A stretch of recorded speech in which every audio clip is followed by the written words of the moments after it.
سورج گہن ہوا تو نبی کریم صلی اللہ علیہ وآلہ وسلم نے نماز پڑھی اور فرمایا کہ مجھے آج دوزخ دکھائی گئی، اس سے زیادہ بھیانک منظر میں نے کبھی نہیں دیکھا۔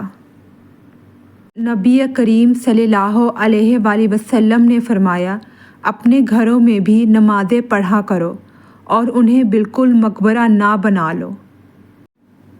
رسول اللہ صلی اللہ علیہ وآلہ وسلم نے فرمایا، ان عذاب والوں کے آثار سے اگر تمہارا گزر ہو تو روتے ہوئے گزرو، اگر تم اس موقع پر رو نہ سکو تو ان سے گزرو ہی نہیں، ایسا نہ ہو کہ تم پر بھی ان کا سا عذاب آ جائے۔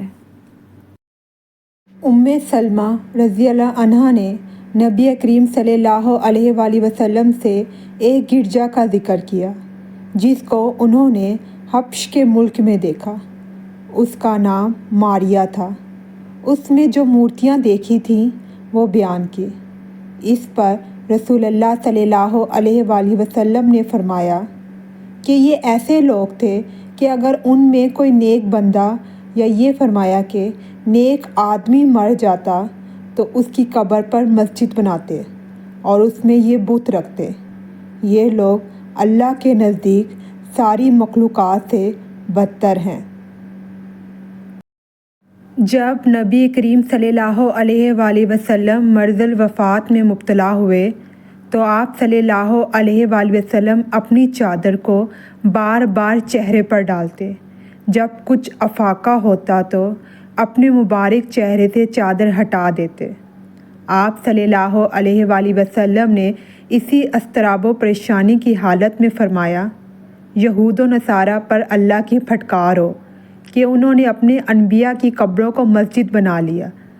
آپ صلی اللہ علیہ وآلہ وسلم یہ فرما کر امت کو ایسے کاموں سے ڈراتے تھے۔ رسول اللہ صلی اللہ علیہ وآلہ وسلم نے فرمایا، مجھے 5 ایسی چیزیں عطا کی گئی ہیں جو مجھ سے پہلے انبیاء کو نہیں دی گئی تھیں۔ پہلی، 1 مہینے کی راہ سے میرا رعب ڈال کر میری مدد کی گئی۔ دوسری، میرے لیے تمام زمین میں نماز پڑھنے اور پاکی حاصل کرنے کی اجازت ہے، اس لیے میری امت کے جس آدمی کی نماز کا وقت جہاں بھی آ جائے اسے وہی نماز پڑھ لینی چاہیے۔ تیسری، میرے لیے مال غنیمت حلال کیا گیا۔ چوتھی، پہلے انبیاء خاص اپنی قوموں کی ہدایت کے لیے بھیجے جاتے تھے، لیکن مجھے دنیا کے تمام انسانوں کی ہدایت کے لیے بھیجا گیا ہے۔ پانچویں، مجھے شفاعت عطا کی گئی ہے۔